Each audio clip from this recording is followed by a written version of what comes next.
ಪಹಲ್ಗಾಮ್ ದಾಳಿಯ ವಿಚಾರಕ್ಕೆ ಈಗಾಗಲೇ ಭಾರತೀಯ ಸೇನೆ ಪಾಕಿಸ್ತಾನದ ಏನು ಉಗ್ರರ ನೆಲೆಗಳ ಮೇಲೆ ಅಟ್ಯಾಕ್ ಮಾಡಿರುವಂಥದ್ದು, ಮಧ್ಯರಾತ್ರಿ ಅಟ್ಯಾಕ್ ಮಾಡಿದೆ, ಜೊತೆಗೆ ಪ್ರತೀಕಾರವನ್ನು ಕೂಡ ತೀರಿಸ್ಕೊಂಡಿರುವಂಥದ್ದು. ನಮ್ಮ ಜೊತೆಗೆ ಹಾಸನದ ಎಕ್ಸ್ ಮಿಲಿಟರಿ ಅಂದರೆ ಸುಬೇದಾರಾಗಿ ಕೆಲಸ ಮಾಡ್ತಿದ್ದಂತಹ ನಿವೃತ್ತ ಸೈನಿಕರು ಕಿರಣ್ ಕುಮಾರ್ ನಮ್ಮ ಜೊತೆಗೆ ಇದ್ದಾರೆ. ಸರ್, ಮೊದಲನೇದಾಗಿ ಇಂಡಿಯನ್ ಆರ್ಮಿಗೆ ಏನು ಹೇಳ್ತೀರಾ ಸರ್? ಸರ್, ಇಂಡಿಯನ್ ಆರ್ಮಿಗೆ ನಾನು ಹ್ಯಾಟ್ಸ್ ಆಫ್ ಹೇಳ್ತೀನಿ. ಯಾಕೆಂದರೆ ಮೊನ್ನೆ ಏನು ನೀವು ನೋಡ್ತಾ ಇದ್ದೀರಾ ವಿಡಿಯೋದಲ್ಲಿ, ಅದು ಬಹಳ ಸತ್ಯವಾದದ್ದು. ಹೇಗೆ ಸತ್ಯವಾದದ್ದು ಅಂದರೆ, ಇದೇ ನಮ್ಮ ಉರಿ ಸೆಕ್ಟರ್ದು ಏನು ಇನ್ಸಿಡೆಂಟ್ ನಡೀತು 2016ರಲ್ಲಿ, ಸೆಪ್ಟೆಂಬರ್ 16 ಮತ್ತು 18ನೇ ತಾರೀಕು ಏನು ರಿವೆಂಜ್ ತೀರಿಸ್ಕೊತಾರಲ್ಲ, ಅದರಷ್ಟೇ ಇದು ಬಲಿಷ್ಠವಾದಂಥ ರಿವೆಂಜನ್ನು ತೀರಿಸ್ಕೊಂಡಿದ್ದಾರೆ. ಮತ್ತು ಇದು ನಿರಂತರವಾಗಿ ನಡೆಯುತ್ತೆ. ಇದು ಯಾವುದೇ ಕಾರಣಕ್ಕೂ ನಾವು ಬಿಡುವಂಥ ಇದೇ ಇಲ್ಲ, ವಾಪಸ್ ತಗೊಳ್ಳೋಂಥ ಇದೇ ಇಲ್ಲ.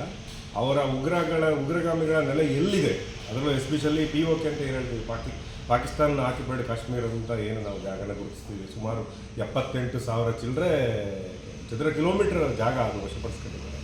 ಈಗ ಅಂಟಿಲ್ ಅನ್ಲೆಸ್ ನಮಗೆ ಆ ಜಾಗ ಬೇಕೀಗ, ಆ ಜಾಗದಿಂದಲೇ ಇವರು ಇಷ್ಟು ಮುಂದುವರೆದು ನಮ್ಮನ್ನು ಭಾಳ ತಾಪತ್ರೆಗೆ ಒಳಪಡಿಸಿದ್ದಾರೆ. ಈಗ ಮೊನ್ನೆ ಪಹಲ್ಗಾಮಲ್ಲಿ ಆಗಿದ್ದು ನೀವೆಲ್ಲ ನೋಡಿದ್ದೀರಾ, ನಾವು ಇದ್ರ ಬಗ್ಗೆ ಮಾತಾಡೋಂಥದ್ದು ಏನಿಲ್ಲ. ಬಟ್ ಅಷ್ಟೊಂದು ಇವರು ಆ ಒಂದು ಅಮಾನವಾದ ಕೃತ್ಯವನ್ನು ಮಾಡಬಾರ್ದಿತ್ತು, ಮಾಡಿದ್ದಾರೆ. ಅದಕ್ಕೆ ಪ್ರತಿಫಲ ಅವರು ಈಗ ತಿಂತಾರೆ, ಎಲ್ಲೂ ಹೋಗಲ್ಲ ಅವ್ರು ಎಲ್ಲೂ ಓಡೋಕ್ಕಾಗಲ್ಲ. ಇಡೀ ವಿಶ್ವಕ್ಕೆ ಗೊತ್ತು ಭಾರತ ದೇಶದ ಸೇನೆ ಯಾವ ಮಟ್ಟದಲ್ಲಿದೆ ಅಂತೇಳಿ. ಹಳೆಯ ಕಾಲದಲ್ಲಿ ತೋರಿಕೊಟ್ಟಿದೆ, ಈಗ ಇತ್ತೀಚೆಗೆ ಮೋದಿ ಸರ್ಕಾರ ಬಂದ ಮೇಲೂ ತೋರಿಸಾಗಿದೆ ಯಾವ ರೀತಿ ಅಂತ. ಈಗ ನೀವು ಯಾವುದೇ ಒಂದು ವಿಚಾರದಲ್ಲಿ ನೋಡಿ, ಈಗ ಸೇನೆ ಇರ್ಬೋದು, ಅವ್ರ ಹತ್ರ ಬರೀ 5.5 ಲಕ್ಷ ಇದ್ದರೆ ನಮ್ಮ ಹತ್ರ 11.5 ಲಕ್ಷ ಸೇನೆ ಇದೆ.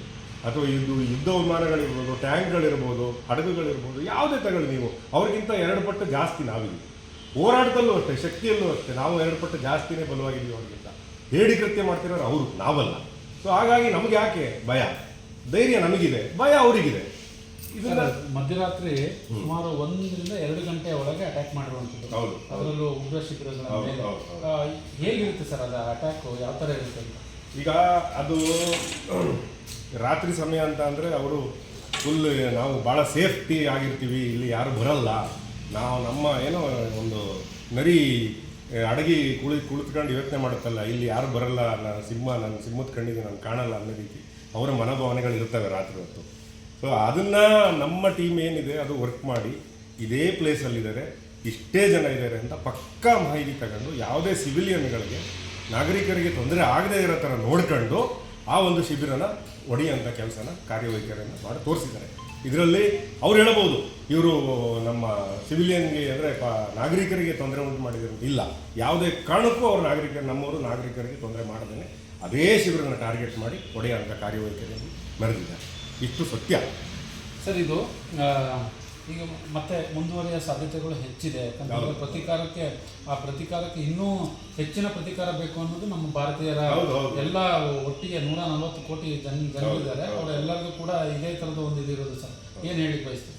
ಖಂಡಿತ ಇದರಲ್ಲಿ ನಾನು ಒಬ್ಬ. ಆ 140 ಕೋಟಿ ಅಂತ ಏನು ನೀವು ಹೇಳಿಕೊಟ್ಟಿದ್ದೀರಿ, ಹೇಳಲಿಕ್ಕೆ ಇಚ್ಛೆ ಪಡ್ತಿದ್ದೀರಾ, ಅದರಲ್ಲಿ ನಾನು ಒಬ್ಬ. ನಾನು ನಾಗರಿಕನಾಗೂ ಅದೇ ಹೇಳ್ತೀನಿ, ಮತ್ತು ಒಬ್ಬ ಸೈನಿಕನಾಗೂ ಕೂಡ ಅದನ್ನೇ ಹೇಳೋಕ್ಕೆ ಇಷ್ಟಪಡ್ತೀನಿ. ನಾನೇನು ಹೇಳಿದೆ ಅಂತಂದರೆ, ಅವರಲ್ಲಿರೋ ಅಂಥ ಒಂದು ಆ ಕೃತ್ಯ ನಿಲ್ಲಬೇಕು, ಅವರಾಗೆ ಬಂದು ನಮಗೆ ಶರಣಾಗಬೇಕು. ಇಲ್ಲ, ನಾವಿನ್ಮೇಲೆ ಈ ಥರ ಮಾಡಲ್ಲ, ಯಾವುದೇ ರೀತಿ ನಾವು ಒಂದು ಉಗ್ರಗಾಮಿಗಳನ್ನ ತಯಾರು ಮಾಡಲ್ಲ, ಇದನ್ನೆಲ್ಲ ನಾವೇ ನಿಲ್ಲಿಸ್ತೀವಿ ಅನ್ನೋ ಒಂದು ಹೇಳಿಕೆನ ಕೊಟ್ಟು ಅದನ್ನು ರೈಟಿಂಗಲ್ಲಿ ಬರೆದು ಅಂಟಿಲ್ ಅನ್ಲೆಸ್ ಅವರು ನಮ್ಮ ಹತ್ರ ಬಂದು ಒಂದು ಒಪ್ಪಂದನ ಮಾಡ್ಕೊಳ್ಳಲ್ಲ ಅಲ್ಲಿವರೆಗೂ ನಾವು ಹೋರಾಡಲೇಬೇಕು. ಇಲ್ಲಾಂದರೆ ಭಾಳ ಕಷ್ಟ ಆಗುತ್ತೆ ನಮಗೆ. ಈ ಥರ ಇವತ್ತು ಇಷ್ಟು ಮಾಡಿದ್ದಾರೆ, ನಾಳೆ ಇನ್ನೊಂದು ಜಾಗಕ್ಕೆ ಮಾಡ್ತಾರೆ, ಅವ್ರನ್ನ ಯಾವ ರೀತಿ ನಂಬೋದು ನಾವು? ಹಾಗಾಗಿ ಈ ಹೋರಾಟ ನಿರಂತರ, ಇದು ನಿಲ್ಲಿಸಬಾರ್ದು ಅಂತ ನಾನು ಸರ್ಕಾರಕ್ಕೂ ಮನವರಿಕೆ ಮಾಡ್ತೀನಿ. ಸರ್, ಕೊನೆಯದಾಗಿ ರಾತ್ರೋರಾತ್ರಿ ದಾಳಿ ಆಗಿರ್ತಕ್ಕಂಥದ್ದು ಸಿದ್ಧತೆಗಳು ಹೇಗೆ, ಅದ್ರದ್ದು ಬಗ್ಗೆ ಏನಾದರೂ ಮಾತಾಡಲಿಕ್ಕಾಗುತ್ತೆ, ಹೇಗಿರುತ್ತೆ? ಮತ್ತು ಅಲ್ಲಿಂದ ವಾಪಸ್ ಬಂದಿದ್ದಾರೆ ನಮ್ಮ ಯುದ್ಧ ವಿಮಾನಗಳು ಏನು ಹೋಗಿದ್ದೋ, ಅಟ್ಯಾಕ್ ಆದಮೇಲೆ ಅಲ್ಲಿಂದ ಮತ್ತೆ ಸೇಫ್ಟಿಯಾಗಿ ಎಲ್ಲರೂ ಕೂಡ ವಾಪಸ್ ಬಂದಿರುವಂಥದ್ದು ಸರ್. ಸಿದ್ಧತೆಗಳು ಮತ್ತು ವಾಪಸ್ ಬರೋದು ಹೇಗಿರುತ್ತೆ ಅಂತಂದರೆ, ಈಗ ಒಂದು ಫಾರ್ ಎಕ್ಸಾಂಪಲ್ ನಾನು ಹೆಂಗೆ ಹೇಳಲಿಕ್ಕೆ ಇಷ್ಟಪಡ್ತೀನಿ ಅಂತಂದರೆ, ಈ ಜೇನುಗೂಡಿ ಕೈ ಹಾಕ್ತಂಗೆ ಸರ್, ಕಚ್ಚೋದಂತೂ ಗ್ಯಾರಂಟಿ. ಅವರು ಏನು ಸುಮ್ಮನೆ ಕೂತಿರಲ್ಲ, ಅವ್ರಿಗೂ ಗೊತ್ತಿರುತ್ತೆ ಎಲ್ಲ ವಿಚಾರಗಳು. ಬಟ್ ನಮ್ಮ ಥಿಂಕಿಂಗ್ ಏನಿರುತ್ತೆ, ನಮ್ಮ ಸೈನ್ಯದ ಥಿಂಕಿಂಗ್ ಹೇಗಿರುತ್ತೆ ಅಂತಂದರೆ, ಎಲ್ಲ ರೀತಿ ಆಲೋಚನೆ ಮಾಡ್ಕೊಂಡು ಹೋಗಿರ್ತೀವಿ ನಾವು.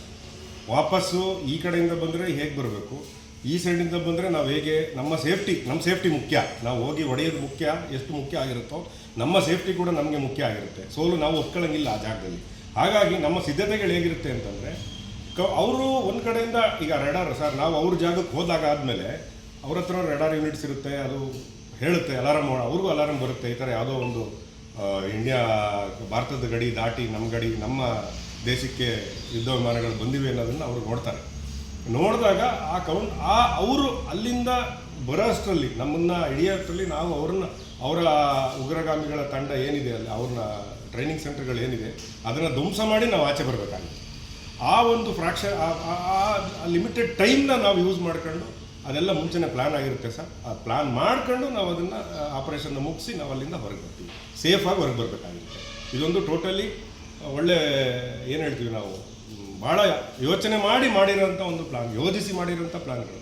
ಈಗ ಮಹಾಭಾರತದ ಯುದ್ಧದಲ್ಲಿ ಚಕ್ರವ್ಯೂಹ ಹೇಗೆ ಬೆಳೆಸ್ತೀವಿ ನಾವು, ಆ ಥರ ಸಿಂಪಲ್ಲಾಗಿ ಹೇಳ್ಬೇಕಾದ್ರೆ ಆ ಥರ ಹೋಗೋದು ಗೊತ್ತಿರುತ್ತೆ, ಬರೋದನ್ನು ನಾವು ತಿಳ್ಕೊಂಡು ಹೋಗಿರ್ತೀವಿ. ಹಾಗೆ